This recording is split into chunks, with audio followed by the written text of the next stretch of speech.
بسم اللہ الرحمن الرحیم الرحمن علم القرآن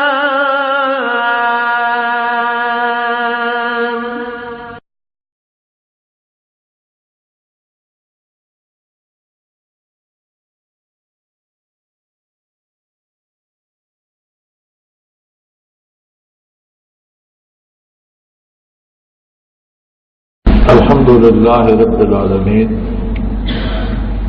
والصلاة والسلام علی حبیبہ محمد وآلہ وصحبہ اجمعین۔ اعوذ باللہ من الشیطان الرجیم، بسم اللہ الرحمن الرحیم۔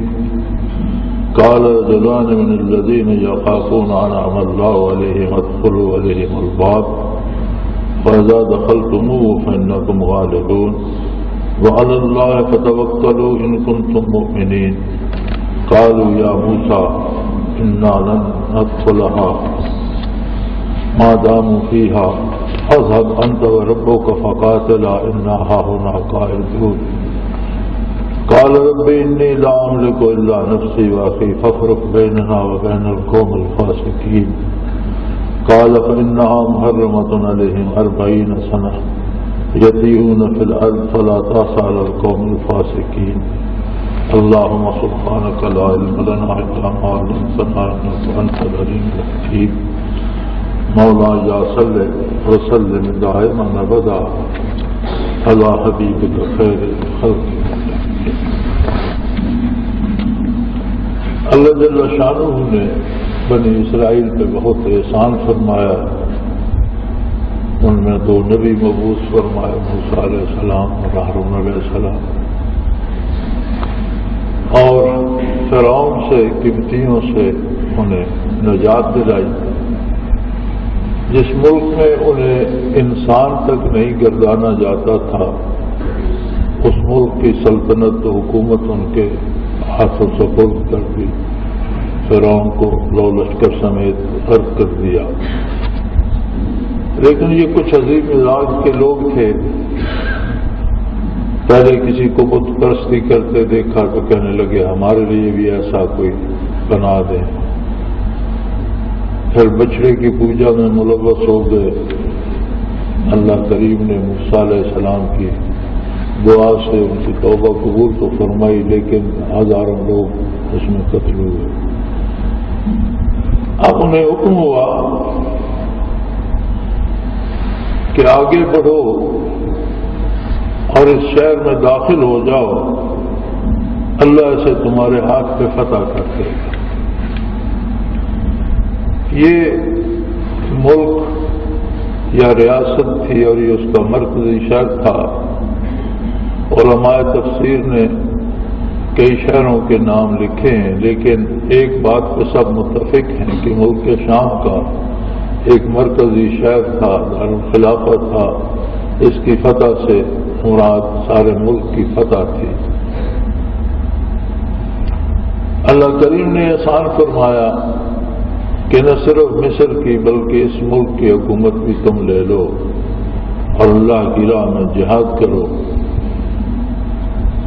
تو وہ کہنے لگے کہ پہلے کچھ لوگ بھیج کر پتہ کرا لیا جائے کیسے لوگ ہیں، شہر کے دفاع کا انتظام کیسا ہے، اس میں فوج کتنی ہے، اسلحہ کیا ہے۔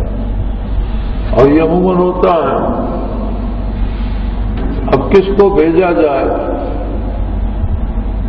تو سب کہنے لگے کہ جنہیں سردار آپ نے قبائل کا بنایا ہے تو سرداری کرتے ہیں تو انہیں کام بھی کرنا چاہیے، انہیں کو بھیجا جائے۔ چنانچہ ان 12 سرداروں کو بھیجا گیا کہ شہر سے پتہ لگا کر۔ وہ جب شہر کی طرف جا رہے تھے کھوج لگانے کے لیے، تو اس میں قوم عمالقہ کے کچھ لوگ رہتے تھے جو کافی ڈیل ڈول والے اور تنو مند اور بڑے قداور لوگ تھے۔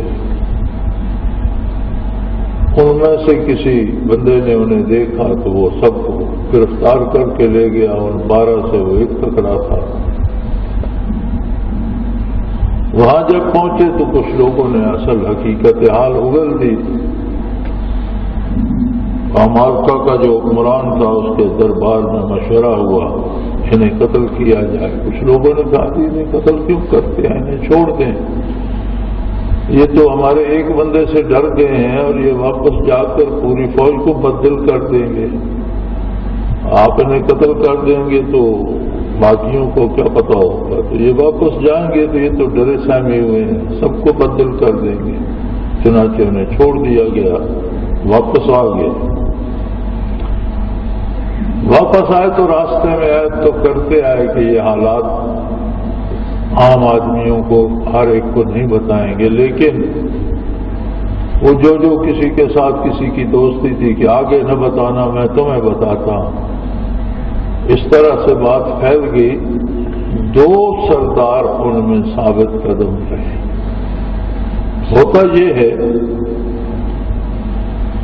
کہ اللہ کے نبی کے ساتھ جس کے دل میں خلوص ہو, حالات میں لاکھوں تبدیلیاں آئیں, اللہ اسے ثابت قدم رکھتا ہے, اسے قوت دے دیتا ہے, استقامت ادا کرتا ہے. 2 ان میں ایسے تھے جن میں موسیٰ علیہ السلام کے ساتھ خلوص تھا, اور یہی حال شیخ کے ساتھ, سلاسل کے ساتھ تعلق کا ہوتا ہے. بہت سے لوگ اپنے دنیاوی اغراض سے, بہت سے لوگ مختلف مقاصد سے جماعتوں کے ساتھ جڑ جاتے ہیں, مشاہد کے ساتھ جڑ جاتے ہیں. کوئی دنیاوی فائدے کے لیے, کچھ کاروبار کی دعاؤں کے لیے, کچھ گھریلو مسائل کے لیے. کچھ لوگ ایسے ہوتے ہیں جو کہتے ہیں زندگی تو بسر ہونی ہے, وہ تو اللہ کریم کی مرضی کے مطابق ہونی ہے, روزی اس نے دینی ہے, صحت و بیماری اس کے دستے قدرت میں ہے, لیکن اس بندے سے تعلق باللہ تو مجھے نصیب ہو, اللہ تو نصیب ہو, کچھ میری اصلاح تو ہو. تو یہ خلوص ہوتا ہے. تو جہاں خلوص ہوتا ہے وہاں من جانب اللہ استقامت بھی آ جاتی ہے. یہ 2 جو تھے ان کے دل میں خلوص تھا, وہ جمے رہے.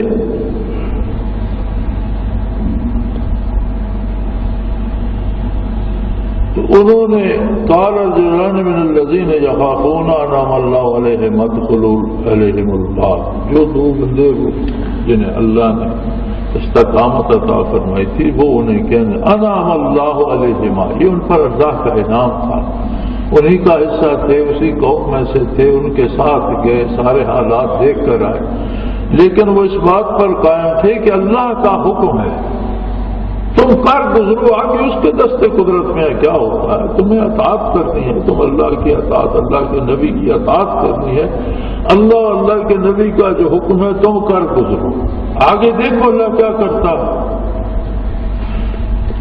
اور ان کا ہمیں یقین ہے فیضا دخلتم فانکم غالبون, وہ قد کاٹ میں بڑے اور طاقتور نظر آتے ہیں لیکن اندر سے کھوکھلے لوگ ہیں. وہ تو ہمیں دیکھ کر, اگرچہ انہوں نے ہمیں گرفتار کیا ہوا تھا لیکن وہ ہمیں قتل نہیں کر سکے اس ڈر سے کہ انہیں واپس بھیج دو تو وہ تمہارے اندر بددلی پیدا کر دیں گے اور تم حملہ نہ کر بیٹھو, تمہارے حملے سے تو وہ ڈر رہے ہیں, اور اگر تم داخل ہو جاؤ گے تو وہ دوسرے دروازے سے بھاگ جائیں گے. لہذا فیضا دخلتم فانکم غالبون, یقیناً جب تم داخل ہوگے تو تم غالب رہو گے. اللہ کریم نے تمہیں کہہ دیا کہ یہ شاید تمہارے لیے ہے, اس میں داخل ہو جاؤ. وعلی اللہ فتوکلوا ان کنتم مؤمنین, اور انہوں نے فرمایا کہ ایمان کا تقاضا یہ ہے, جس ایمان کا تم دعویٰ کرتے ہو, اگر اپنے دعوے میں سچے تو پھر اللہ پر بھروسہ بھی کرو. جب اللہ کریم نے حکم دیا ہے تو تم نتائج سے بے پرواہ ہو کر حکم کی بجا آوری کا اہتمام کرو, نتائج اس کے دستے قدرت میں, اور اس نے تمہیں پیشگی اطلاع دے دی ہے کہ تم غالب رہو گے. قالوا یا موسیٰ انا لن ندخلها ابدا, وہ کہنے لگے موسیٰ علیہ السلام سے کہ ہم کبھی بھی اس شہر میں داخل نہیں ہوں گے جب تک وہ لوگ اس میں مقیم ہیں، ما داموا فیہا، جب تک وہ لوگ اس میں مقیم ہیں ہم اس میں داخل نہیں ہوں گے، کبھی نہیں ہوں گے۔ فَاذْهَبْ أَنْتَ وَرَبُّكَ فَقَاتِلَا، آپ جائیں اور اپنے پروردگار کو ساتھ لے جائیں اور آپ لڑیں۔ جب آپ ہیں آپ کے ساتھ، آپ کا ویسی بد نصیب قوم تھی کہ اپنے نبی سے کہنے لگے اپنے رب کو ساتھ لے جائیں، گویا تمہارا رب نہیں ہے، تم اسے اپنا رب تسلیم نہیں کر رہے ہو۔ اِنَّا ہَاہُنَا قَاعِدُونَ، ہم تو یہ بیٹھ رہے ہیں، اس سے آگے نہیں جائیں گے، یہاں بیٹھے رہیں گے، آپ جائیں، جب شہر خالی ہو جائے گا تو ہم بھی آ جائیں گے، اور اگر جہاد کرنا ہے تو آپ لڑیں یا آپ کے ساتھ آپ کا رب ہے، آپ اور آپ کا رب لڑیں، ہم یہاں سے ہلنے والے نہیں، ہاں یہاں بیٹھ کر انتظار کریں گے، جب شہر آپ فتح کر لیں گے تو ہم آ جائیں گے۔ موسیٰ علیہ السلام بہت دل گرفتہ ہوئے اور انہوں نے دعا کی، قال رب انی لا املک الا نفسی واخی، یا اللہ میرا اختیار یا تو میرے اپنی جان پر ہے یا میرا بھائی ہارون علیہ السلام میرے ساتھ ہے، اس پہ بھی میرا اختیار ہے، جو میں کہوں گا وہ کرے گا۔ لیکن یہ قوم تیرے اتنے احسانات کے باوجود میری بات پر عمل کرنے کو تیار نہیں ہے۔ فَافْرُقْ بَيْنَنَا وَبَيْنَ الْقَوْمِ الْفَاسِقِينَ، یا اللہ ہم نے اور اس قوم میں تفریق کر دے، فیصلہ فرما دے۔ یہ جو کچھ انہوں نے کہا ہے اور جو حکم عدولی کی جرأت کی ہے، اس کا فیصلہ تو اپنی بارگاہ سے فرما دے۔ اللہ کریم کے فیصلے بھی نرالے ہوتے ہیں۔ انہوں نے کہا کہ انا ہاہنا قاعدون، ہم تو یہیں بیٹھے ہیں، اس سے آگے نہیں جائیں گے۔ قال فإنها محرمة عليهم 40 سنة يتيهون في الأرض فلا تأس على القوم الفاسقين۔ اللہ کریم نے فرمایا کہ انہوں نے جہاد کی بجائے، عمل کی بجائے، تعمیل ارشاد کی بجائے بیٹھ رہنے کو ترجیح دیا۔ اب ان کی سزا یہ ہے کہ یہ 40 برس یہیں گھومتے رہیں گے، کہیں نہیں جا سکیں گے۔ عموماً 30 برس میں ایک نسل گزر جاتی ہے، اللہ نے ان پر 40 برس مقرر کر دیے کہ یہ جو لوگ موجود ہیں یہ سارے اسی وادی میں مر جائیں گے، ان کی آنے والی نسل جو ہے وہ پھر آگے بڑھے گی۔ تو 40 برس اس وادی کا نام ہی وادی طیہ پڑ گیا کہ اس میں وہ آوارہ گردی کرتے رہتے تھے۔ اس کے باوجود ان کے ساتھ موسیٰ علیہ السلام تھے، ہارون علیہ السلام تھے۔ ان 40 برسوں میں موسیٰ علیہ السلام کا بھی وصال ہو گیا، ہارون علیہ السلام کا بھی وصال ہو گیا۔ یہ وادی کوئی شام کے کنارے پر، اور مصر اور شام کی سرحدیں جہاں ملتی تھی وہاں تھی۔ اس کے بارے علماء لکھتے ہیں کہ 30 فرسخ لمبی اور 9 فرسخ چوڑی تھی، کوئی 90 میل لمبی اور 27 میل چوڑی تھی، ایک وادی تھی۔ وہ 40 برس اس میں گھومتے رہے، جہاں سے چلتے سارا دن سفر کرتے، ساری رات سفر کرتے، صبح دیکھتے تو وہیں بیٹھے، ہفتہ ہفتہ چلتے رہتے، جا رہے ہیں جا رہے ہیں جا رہے ہیں، ہفتے بعد دیکھتے تو مڑ کے اسی جگہ پہنچ چکے ہوتے جہاں سے چلے۔ 40 برس ان کے اس سفر میں گزر گئے، لیکن پھر بھی اللہ اتنا کریم ہے کہ اس میں بھی انہیں اس نے کوئی دنیاوی تکلیف نہیں ہونے دی۔ گرمی دھوپ ہوتی تو ان پر بادل سایہ کر لیتا تھا، آسمان سے من و سلوا اتارا ان کے لیے، پھر گڑ گڑاتے تھے موسیٰ علیہ السلام کے پاس، پانی کے لیے ایک پتھر عطا کر دیا۔ جب پانی کی قلت ہوئی تو موسیٰ علیہ السلام سے فریاد کی، اللہ نے حکم دیا اس پتھر کو عصا ماریں۔ وہ ایک مناسب سا پتھر تھا، اس سے 12 چشمے جاری ہو گئے۔ وہ جب انہیں پانی ضرورت ہوتا اس سے چشمے جاری ہو جاتے، جب وہ بھر چکتے اپنی ضرورت پوری کر چکتے تو خشک ہو جاتا، جہاں جاتے وہ پتھر بھی ساتھ اٹھا کے لے جاتے۔ اور اللہ نے ان پر ایسا کرم فرمایا کہ جو بچے پیدا ہوتے انہیں جو لباس پہناتے، جو بچہ بڑا ہو جاتا تھا وہی لباس بڑا ہوتا جاتا، صاف ستھرا رہتا، نہ وہ میلا ہوتا تھا نہ وہ چھوٹا ہوتا تھا۔ اس کی وجہ ان بزرگ ہستیوں کا وجود تھا جو ان کے ساتھ موجود تھے۔ ان کے اپنے کردار کی تو انہیں سزا مل رہی تھی، لیکن اس میں بھی انہیں دنیاوی نعمتیں نصیب ہو رہی تھیں۔ اور موسیٰ علیہ السلام اور ہارون علیہ السلام کے وصال کے بعد یوشع بن نون علیہ السلام کو اللہ نے انہیں مبعوث فرما دیا، تو نبوت کی نعمت سے وہ خالی نہ رہے۔ 40 برس ان کے وہاں وہ سرگردانی میں گزر گئے، اور اس کے بعد جو نسل آئی اس نے پھر یوشع بن نون علیہ السلام کی سرکردگی میں وہ شہر فتح کیا، اور ملک شام بھی ان کی سلطنت میں شامل ہوئے۔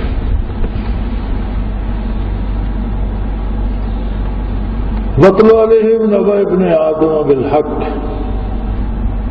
إِذْ قَرَّبَا قُرْبَانًا فَتُقُبِّلَ مِنْ أَحَدِهِمَا وَلَمْ يَتَقَبَّلْ مِنَ الْآخَرِ۔ فرمایا اسی موضوع پہ انہیں آدم علیہ نبینا علیہ السلام کے بیٹوں کی بات سنا دیجیے۔ دونوں بھائی تھے، حابیل اور قابیل۔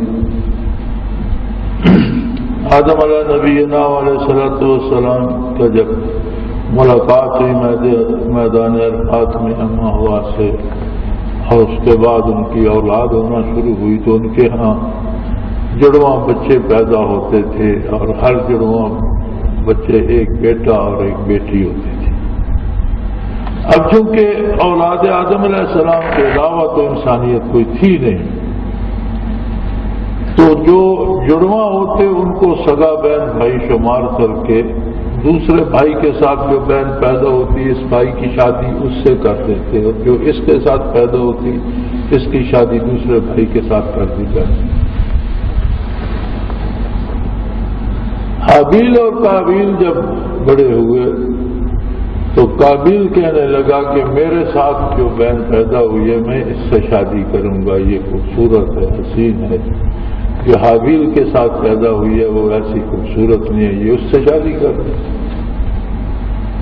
اس پر آدم علیہ السلام نے بھی فرمایا کہ یہ تو شرعاً جائز نہیں ہے، اس طرح تو نہیں ہو سکتا۔ اس نے جھگڑا کیا، وہاں بات اللہ کے نبی کی اطاعت سے نکل کر اپنے نفس اور اپنی ذات کی پسند و ناپسند پہ آ گئی۔ چنانچہ آدم علیہ السلام نے فرمایا کہ تم دونوں اللہ کے حضور کوئی چیز قربانی پیش کرو۔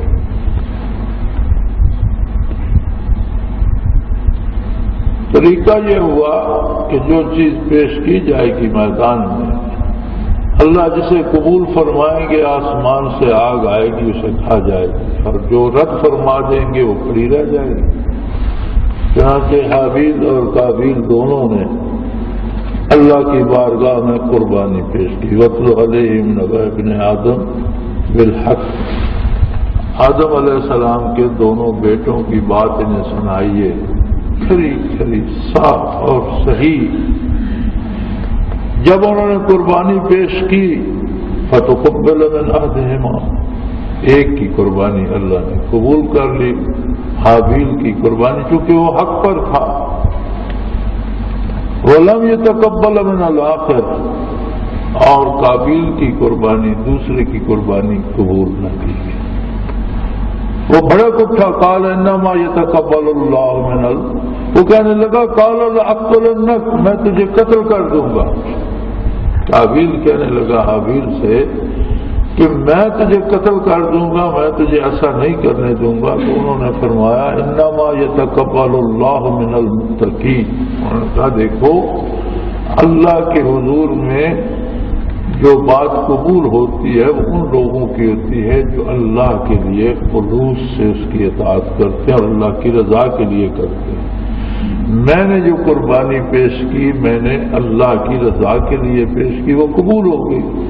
تم نے جو پیش کی تمہاری نیت ایک عورت سے شادی کرنے کی تھی، تم نے اللہ کی رضا کے لیے پیش نہیں کی۔ تمہارے دل میں یہ تھا کہ میری قربانی قبول ہو جائے تاکہ میں اس لڑکی سے شادی کر سکوں۔ تمہارے دل میں اللہ کی چاہت نہیں تھی، غیر اللہ کی چاہت تھی، تمہاری رد ہو گئی۔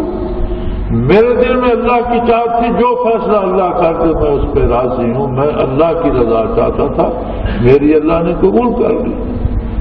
وہ کہنے لگا میں تجھے قتل کر دوں گا۔ انہوں نے فرمایا لئن بسطت الی یدک لتقتلنی ما انا بباسط یدی الیک لیقتلک۔ تو نے یہ سوچ لیا ہے کہ تو مجھے قتل کر دے گا، میں تو ایسا سوچ بھی نہیں سکتا، میں تیری طرف ہاتھ نہیں اٹھاؤں گا، اس لیے کہ قتل ناحق تو اللہ کو ناراض کرنے کا میں تو اللہ کی رضا کا طالب ہوں، اور میں اللہ کی رضا کو چھوڑ کر خون ناحق اپنے سر کیوں لوں؟ تو اگر ایسا کرنا چاہتا ہے تو تجھے اللہ کے حضور جواب دینا پڑے گا، اور مجھے تو اللہ سے حیا آتی ہے، اللہ سے ڈرتا ہوں، اس کی عظمت کا احساس ہے۔ انی اخاف اللہ رب العالمین، مجھے اللہ سے ڈر آتا ہے، وہ اتنا عظیم ہے کہ کائنات کے ہر ذرے کا پالنہار ہے، اس کی بارگاہ میں گستاخی کوئی معمولی بات نہیں ہے۔ ہر شے کا پروردگار وہی ہے، خالق وہی ہے، رازق وہی ہے، پالنہار وہی ہے، مالک وہی ہے۔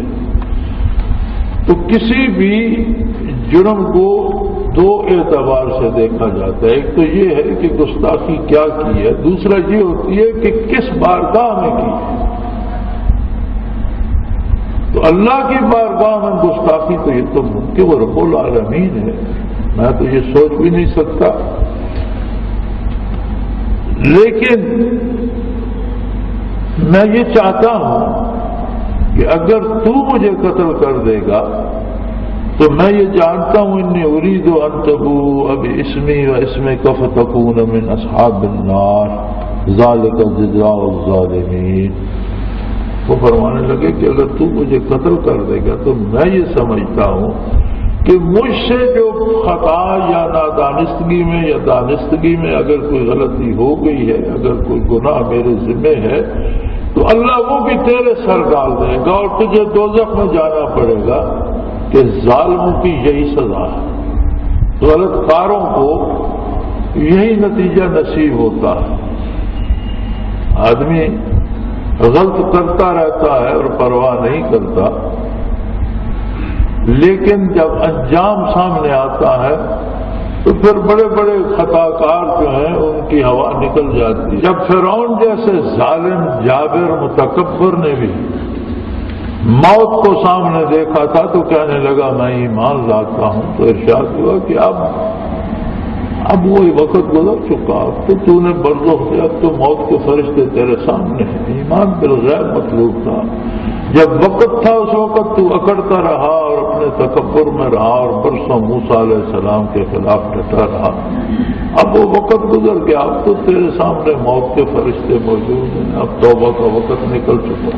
تو بڑے بڑے جابر جو ہیں ان کی بھی ہوا نکل جاتی ہے۔ دنیا میں جو چند روزہ مہلت ہے اس میں لوگ اکڑتے رہتے ہیں، پرواہ نہیں کرتے۔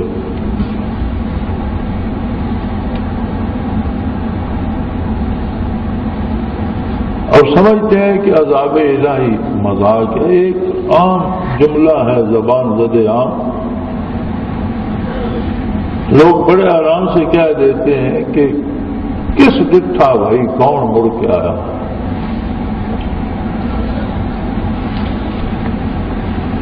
یہ جملہ بظاہر تو چھوٹا سا ہے، لیکن در حقیقت یہ کفریہ جملہ ہے اور کہنے والا ایمان سے خارج ہو گیا۔ اللہ کریم نے اپنی کتاب میں سارا سمجھا دیا، ساری بات بتا دی، اس پر یقین نہیں ہے۔ رسول اللہ صلی اللہ علیہ وسلم نے ایک ایک بات بتا دی، اس پہ یقین نہیں ہے، اور مطالبہ یہ کرتے ہو کہ مر کر کوئی نہیں آیا۔ یہی کفار کہتے تھے کہ نبی ہمیں کہتا ہے قیامت ہوگی، مردے زندہ ہو جائیں گے، تو آج تک جو ہمارے باپ دادا مرتے رہے ان میں سے تو کوئی زندہ نہیں ہوا۔ وہ حضور کی تصدیق نہیں کرتے تھے، اللہ کے ارشاد کی تصدیق نہیں کرتے، کہتے تھے کوئی مڑ کے تو نہیں آیا۔ آج بھی لوگ پرواہ نہیں کرتے، اور یہ حرام کھانے سے، بری محفلوں میں بیٹھنے سے، بکواس کرنے سے، فضول اور واہیات باتیں سارا دن کرنے سے جو دل پہ زنگ جمتا ہے، اس کا اثر یہ ہوتا ہے کہ پھر کفریہ کلمات نکلنا شروع ہو جاتے ہیں۔ اگر ساری دنیا بھی برزخ میں جو پہنچ چکی ہے وہ پلٹ آئے تو اتنا صحیح نہیں بتا سکتے جتنا درست محمد الرسول اللہ نے بتایا۔ اگر سارے مرنے والے بھی آ جائیں تو ہر کوئی اپنا حال بیان کر سکے گا، حقیقت حال نہیں بیان کر سکے گا، وہ اللہ نے بتائی ہے یا اللہ کے حبیب صلی اللہ علیہ وسلم نے بتایا۔ گناہ کا صدور ایک اور بات ہے، اور اس کو معمولی سمجھنا یا اس پر اکڑنا یا تمسخر اڑانا احکام شریعت کا، یہ بہت بری بات، بہت بد نصیبی کی بات ہے۔ اور ایسی حرکتیں بندے سے اس وقت سرزد ہوتی ہیں جب وہ ایمان سے خالی ہو چکا۔ تو انہوں نے فرمایا بھائی اگر تو مجھے قتل کر دے گا تو نتیجہ یہ ہوگا کہ میرے جرائم جو ہیں وہ بھی تیرے سر آ جائیں گے اور تجھے دوزخ میں جلنا پڑے گا۔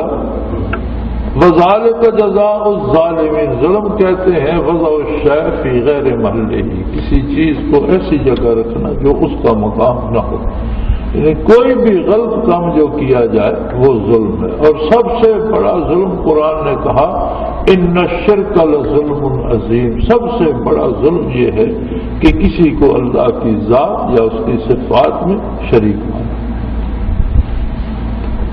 تو فرمایا ظلم کرنے والے یا برائی کرنے والے یا غلط کاروں کی سزا یا انجام جہنم ہے۔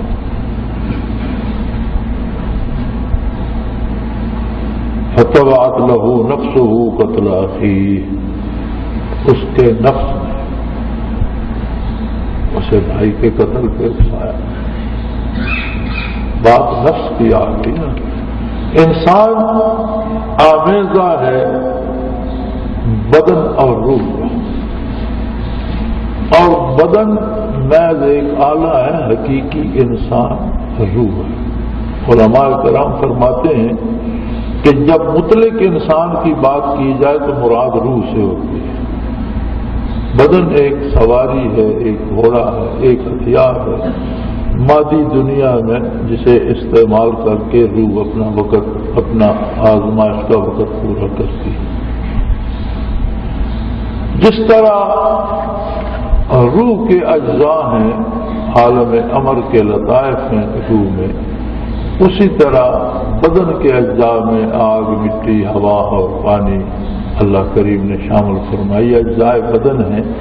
ان چاروں کے ملنے سے نفس پیدا ہوتا ہے۔ اب اگر نور ایمان نصیب ہو، نور نبوت نصیب ہو، نور ایمان سے مراد ہے وہ انوارات قلب میں آ جائیں، وہ جو قلب اطہر پیغمبر صلی اللہ علیہ وسلم سے تقسیم ہوتی ہے، تو روح مضبوط ہوتی ہے۔ روح اگر مضبوط ہو، روحانیت مضبوط ہو تو مادی خواہشات دب جاتی ہیں، اور یہی نفس جو ان عناصر اربع سے بنا ہے اور جسے نفس امارہ کہتے ہیں، ان النفس لامارۃ بالسوء، یقیناً نفس برائی کی طرف رغبت رکھتا ہے، برائی کو حکم دیتا ہے، پھر یہ نفس لوامہ میں تبدیل ہو جاتا ہے، ملامت کرنے والا، برائی سے روکنے والا۔ اور اگر اللہ روحانی قوت دے اور روحانی زندگی نصیب ہو، جو مقصد ہے، اور اتباع نبوت نصیب ہو تو روح ترقی کر جائے تو پھر یہ نفس مطمئنہ بن جاتا ہے، اللہ کی رحمت کا مستحق ہو جاتا ہے۔ تو یہ نفس کی حالتیں ہیں۔ اگر برکات نبوت سے دور ہوتا جائے اور گناہ کی طرف مائل ہوتا جائے تو پھر یہ نفس امارہ بن جاتا ہے۔ یہاں یہی بات فرمائی فَتَبَعَتْ لَهُ نَفْسُهُ، اس کا نفس چونکہ امارہ بن چکا تھا، نور نبوت قلب سے جا چکا تھا، خشیت الہی نہیں تھی، تو نفس نے اسے بھائی کے قتل کا حکم دیا، فَقَتَلَهُ، اس نے بھائی کو قتل کر دیا۔ اب جب قتل کر چکا تو اب اسے سمجھ نہیں آ رہی تھی، فَأَصْبَحَ مِنَ الْخَاسِرِينَ، قتل کرنے کے بعد اسے احساس ہوا کہ میں نے بہت برا کیا۔ اور یہ ہر ظالم کو، ہر خطا کار کو، ہر بدکار کو یہ تأسف ہوتا ہے۔ اسی لیے کسی ظالم، کسی بدکار، کسی بے دین کی زندگی میں سکون نہیں ہوتا، وہ گناہ کرتا رہتا ہے اور ان پہ متأسف ہوتا رہتا ہے اور پچھتاتا رہتا ہے، اس کی زندگی خارزار بن جاتی ہے۔ گناہ کرتا ہے حصول لذت کے لیے لیکن حاصل پریشانی ہوتی ہے۔ یہی حال اس کا بھی ہوا۔ اب چونکہ یہ پہلی موت تھی، اس سے پہلے ایسا واقعہ بھی نہیں ہوا تھا، اسے یہ پتہ بھی نہیں تھا کہ بندہ مر جائے یا مار دیا جائے تو اسے کیا کیا جائے۔ تو اللہ کریم نے کوے تو فبعث اللہ غرابا، اللہ نے ایک کوہ بھیج دیا جس نے ایک مردہ کوے کو اٹھا رکھا تھا، اس کے سامنے وہ آیا، یبحث فی الارض لیریہ کیف یواری سوءۃ اخیہ، اس نے اس کے سامنے پنجوں سے چونچ سے گڑھا کھودا، اس مردہ کوے کو نیچے رکھ کے پھر پاؤں سے اس پر مٹی ڈال کے برابر کر دیا۔ اللہ کریم نے فرمایا کہ یہ میں نے اس لیے کیا کہ اسے تعلیم دوں کہ اب مرنے والے کو کس طرح سے دفن کیا جاتا ہے۔ وہاں سے مردوں کی تدفین کا طریقہ شروع ہوا، جو اب تک مسلمان بحمداللہ جنازہ پڑھتے ہیں، غسل دیتے ہیں، جنازہ پڑھتے ہیں اور اسے اللہ کے نام پر دفن کر دیتے ہیں، اللہ کے سپورٹ کر دیتے ہیں، زمین میں دفن کیا جاتا ہے۔ یہ فطری طریقہ ہے جو اللہ کریم نے تعلیم فرمایا۔ اس وقت اسے احساس ہوا اور کہنے لگا قال یا ویلتى عجزت ان اكون مثل هذا الغراب، کہنے لگا بہت افسوس کی بات ہے، میں نے اتنا بڑا جرم کر دیا اور مجھ میں شعور تو اتنا بھی نہیں کہ اس کوے جتنی عقل تو ہوتی مجھ میں، اور مجھے یہ تو پتا ہوتا کہ مردے کو کیسے ڈھانپا جاتا ہے، یہ مرنے والے کو کہاں کرنا ہے۔ میں تو اس کوے کی سوچ سے بھی گیا گزرا بندہ تھا، مجھ میں تو اتنا شعور بھی نہیں۔ پھر اس نے بھائی کی لاش کو دفن کر دیا، فاصبح من النادمین، اور اس پر اسے ہمیشہ ہمیشہ کے لیے ندامت اس کے گلے میں پڑ گئی۔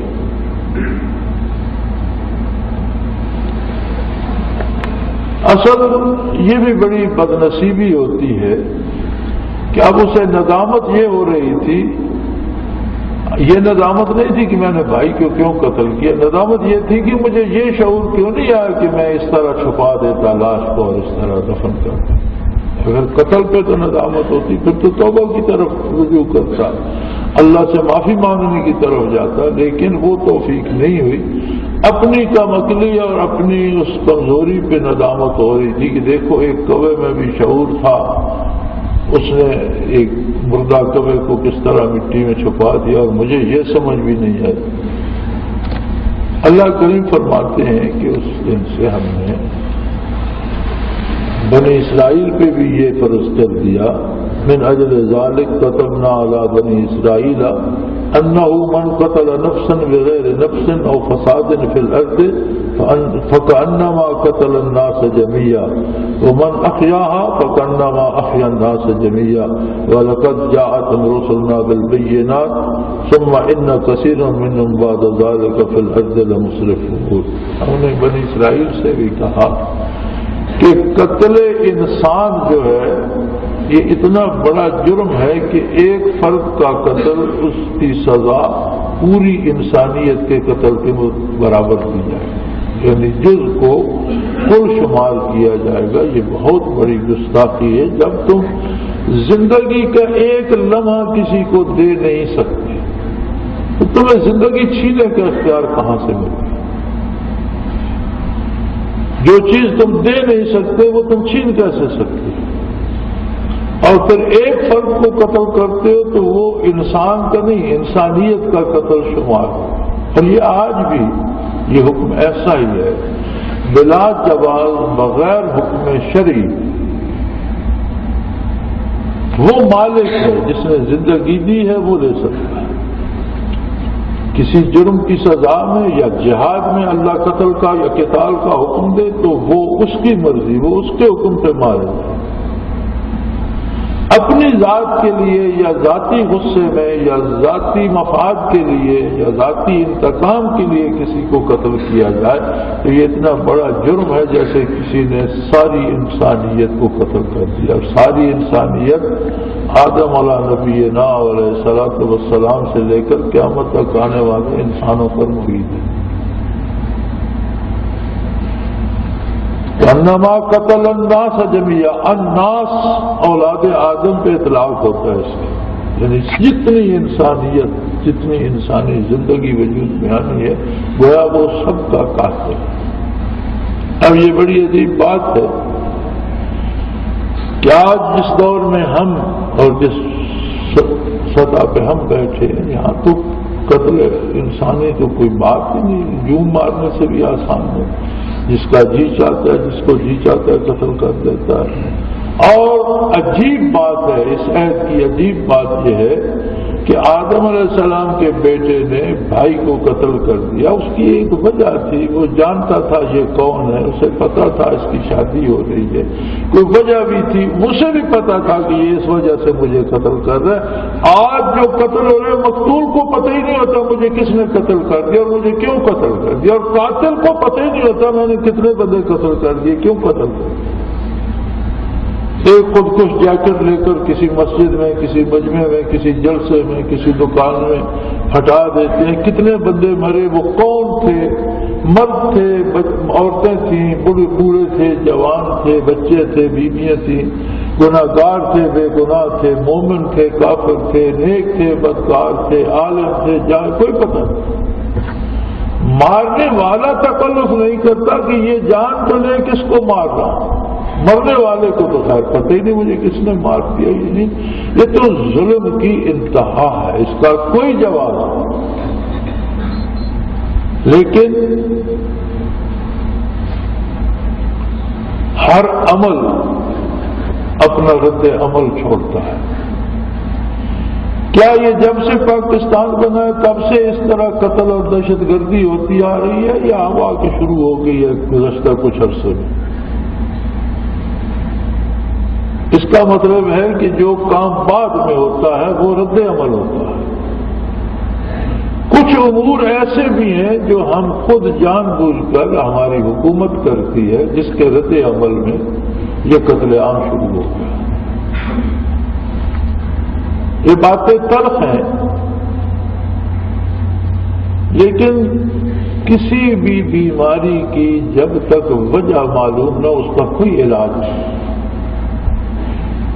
طبیب یا ڈاکٹر کیوں تحقیق کرتے ہیں، کیوں ٹیسٹ کرواتے ہیں، کیوں مشینوں میں بھیجتے ہیں کہ اس کا اصل سبب پتہ لگے، وہ سبب رفع کیا جائے تو بیماری ٹھیک ہو جائے گی۔ اس دہشت گردی کا سبب جو ہے میری رائے میں بھی غلط ہو سکتا ہوں لیکن میں پورے خلوص سے کہہ رہا ہوں، میرے سامنے قرآن کریم ہے، میں منبر رسول پہ بیٹھا ہوں، باوجود جمعہ کا دن ہے، پوری دیانتداری سے جو میں سمجھتا ہوں میں وہ کہہ رہا ہوں کہ انگریز نے جب اس ملک پہ قبضہ کیا تو اس نے ہمارا تعلیمی نظام تباہ کیا، ہمارا معاشی نظام تباہ کیا، ہمارا سیاسی نظام تباہ کیا، ہر شعبے زندگی میں عدالتی نظام کو تباہ کیا، اور اس نے ایک غلامانہ نظام جسے کالونیل سسٹم کہا جاتا تھا ایک غلامانہ نظام تعلیم، ایک غلامانہ معیشت، سودی معیشت جو مسلمان قطعاً حرام ہے مسلمان کے لیے، اسی طرح سے عدالتی نظام اپنی مرضی سے بنایا اور شریعت اسلامیہ کو چھوڑ کر محمدن لا ایک گھڑا، اور اسی طرح سے سیاسی نظام بنایا، چلتا رہا، اس کا قبضہ 100 سال تک رہا، لیکن آخر لوگ اس کے سامنے کھڑے ہو گئے، انقلاب آیا، لوگوں نے جانیں دی، لاکھوں لوگ مارے گئے، لاکھوں عزتیں لٹی، لوگ بے گھر ہوئے، لیکن اس نظام کو لوگوں نے ٹھکرا دیا اور مصیبت کو سر سے ملک آزاد ہو گیا۔ تو پھر چاہیے تھا نا آزاد ملک کا آزاد نظام ترتیب دیا جائے، آزاد ملک کا آزاد تعلیمی نظام بنایا جاتا جو اسلامی قانون کے مطابق ہوتا، جو ہمیں دنیاوی تعلیم بھی دیتا اور ہمیں ہماری اصل سے بھی آگاہ کرتا۔ نہیں ہوا۔ عدالتی نظام اسلامی بنایا جاتا، نہیں ہوا، وہی انگریز کا نظام ابھی تک چل رہا ہے۔ معاشی نظام اسلامی بنا، نہیں بنا۔ سیاسی نظام کو اسلامائز کیا گیا، نہیں کیا گیا۔ یعنی 61 برس میں وہی کالونیل نظام ہمارے حکمرانوں نے ہم پر قائم رکھا۔ کالونیل نظام کا خاصہ یہ ہوتا ہے کہ مزدوری کرنے والا کوئی اور ہوتا ہے اور فائدہ اٹھانے والا مالک ہوتا ہے۔ عوام کے حصے میں محنت و مشقت آتی ہے، اس کے ثمرات لپیٹ کر حکمران عیاشی کرتے ہیں۔ ہم 61 برس سے یہی تو کر رہے ہیں۔ میں یہ سمجھتا ہوں، میں یہ کہتا ہوں کہ یہ غلط ہے، خود کو شملے، بغاوت غلط ہے، قتل عام غلط ہے، لیکن کیا یہ صحیح ہے کہ لوگوں پر وہی انگریز کا راج کردہ نظام جاری کر کے بیٹھ جاؤ اور لوگوں کو غلام بنا کے ان پر ظلم توڑتے رہو؟ کیا یہ درست ہے؟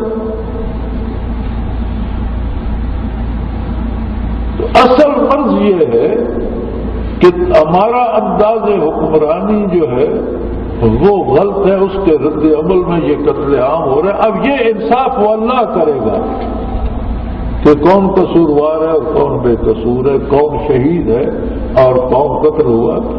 ہر کوئی اپنے مرنے والے کو شہید کہہ رہا ہے، لیکن یہ تو میدان حشر میں اور قبر میں جا کر پتہ چلے گا کہ شہید کون ہے اور کون مظلوم ظلمن قتل ہوا اور کون ظلم کرتے ہوئے مارا گیا۔ آخر فرعون بھی تو مارا گیا تھا، اسے کون شہید کیا؟ تو ہمارا حال اب یہ ہے کہ یہ اتنا بڑا جرم ہے کہ جس نے ایک بندے کو بے گناہ ظلمن قتل کیا، اس نے گویا ساری انسانیت کو قتل کر دیا۔ اور آج یہ گناہ ہمارے ہاں اتنا سستا ہو گیا کہ اسے جرم سمجھا ہی نہیں جاتا، جس کا جی چاہتا ہے بم پھوڑ دیتا ہے، گولی چلا دیتا ہے، بندوں کو مار۔ یعنی اسلامی ریاست ہے اور مسجد میں نماز پڑھنے کے لیے دروازے پر بندوق بردار بندے نہ کھڑے کرو تو آپ آرام سے نماز نہیں پڑھ سکتے۔ کیا تماشا ہے؟ ہم کسی کفرستان میں رہ رہے ہیں، کسی کافروں کے نرغے میں ہیں؟ کہاں ہیں؟ مزدوری کرنے جاتا ہے، سبزی لینے جاتا ہے، دکان پہ کام کرنے جاتا ہے، ملازمت کرنے جاتا ہے، قتل ہو جاتا ہے، نہ اگلے کو پتا نہ پچھلے کو پتا۔ یہ کیوں ہو رہا؟ قتل کرنے والے بھی ظالم ہیں اور اس قانونیل سسٹم کو جاری رکھنے والے بھی ظالم ہیں۔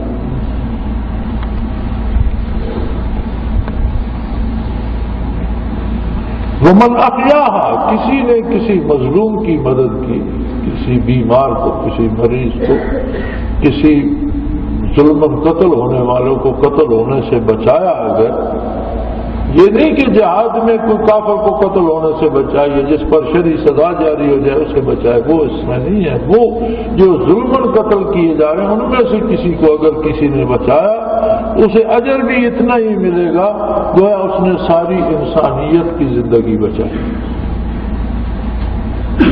فَلَقَدْ جَاءَتْهُمْ رُسُلُنَا بِالْبَيِّنَاتِ، اور میرے رسول ہمیشہ واضح دلائل لے کر تشریف لاتے رہے، ثم ان کثیر منهم بعد ذلك فی الارض لمسرفون، لیکن لوگوں کا مزاج ایسا تھا کہ ان میں سے اکثر انبیاء کی تعلیمات کے باوجود دنیا پہ ظلم کرنے والے اور زیادتی کرنے والے رہے، اور انہوں نے انبیاء کی تعلیمات کا اتباع نہیں کیا۔ جس طرح 61 برسوں میں ہمارے حکمرانوں نے، جنہوں نے پبلک کو نعرہ دیا تھا پاکستان کا مطلب کیا ہے، لا الہ الا اللہ محمد رسول اللہ، مجھے یاد ہے کہ بڑا عرصہ تک بڑے بڑے شہروں کی دیواروں کو یہ نعرہ لکھا ہے، پھر ہمارے پنجاب پر جگہ جگہ لکھا ہوتا تھا، ہمارے وزیر اعلیٰ صاحب نے حکومت مٹوا دیا کہ اب یہ بات پرانی ہوگی، اب جانے دو۔ اب جو وعدہ ہم نے اللہ سے کیا تھا وہ پرانا ہو گیا، جانے دو۔ تو جو وعدہ اس نے ہم سے کیا تھا کہ تمہاری حفاظت کروں گا، وہ بھی اس نے بھی کہا اب جانے دو، اب بھگتو، ایک دوسرے کے گلے کاٹو، ایک دوسرے کو قتل کرو۔ یہ سب سے بڑا عذاب ہوتا ہے کسی قوم کے لیے کہ جب وہ آپس میں ایک دوسرے کو قتل کرنے لگ جائے، تو یہ بہت بڑا عذاب ہے، یہ معمولی بات نہیں ہے کہ آپس میں ایک دوسرے کو قتل کرنے لگ جاؤ۔ عجیب بات ہے، داڑیاں بھی رکھی ہوئی ہیں، نمازیں بھی پڑھ رہے ہیں، اذانیں بھی دے رہے ہیں، اور ایک دوسرے کے گلے بھی کاٹ رہے ہیں۔ اس سے بڑا عذاب کیا ہو کہ خود اپنی قوم اپنے کو کے لیے بھیڑیا بن جائے۔ بھیڑیے اور درندے بھی اپنے بچے تو نہیں کھاتے۔ یہ کون سی قوم ہے جو مسلمان ہونے کا دعویٰ بھی کرتی ہے اور اپنی افراد کو قتل و غارت اور تباہ بھی کر رہی ہے؟ اللہ معاف کرے، وزیر اعظم صاحب نے اعلان جنگ کر دیا۔ مجھے یہ سمجھ نہیں آ رہی کہ کس نے کس کے خلاف اعلان جنگ کیا ہے۔ حکومت پاکستان نے پاکستانی شہریوں کے خلاف، یہ دنیا کی انوکھی جنگ ہے، دنیا کا نرالا اعلان جنگ ہے، اور شاید یہ نہیں سوچا گیا کہ جنگ کی ضمانت تو کوئی نہیں دیتا، پتہ ہو خدا نخواستہ فوج ناکام ہوگی تو پھر کیا ہوگا؟ جس وزیر اعظم نے اعلان جنگ کیا ہے اسے کس نے یہ گارنٹی دی ہے کہ فوج فتح ہی کرے گی؟ اگر فوج فتح نہ کر سکی پھر کیا ہوگا؟ کاش جیسا ہم کہتے ہیں ایسے ہم مسلمان ہوتے اور غیر ملکیوں کو اور کافروں کو خوش کرنے کی بجائے اللہ اللہ کی رسول کی رضا کے لیے کام کرتے تو یہ مصیبتیں کٹ جاتی۔ وآخر دعوانا ان الحمدللہ رب العالمین۔ اللہ اللہ اللہ اللہ اللہ اللہ اللہ اللہ۔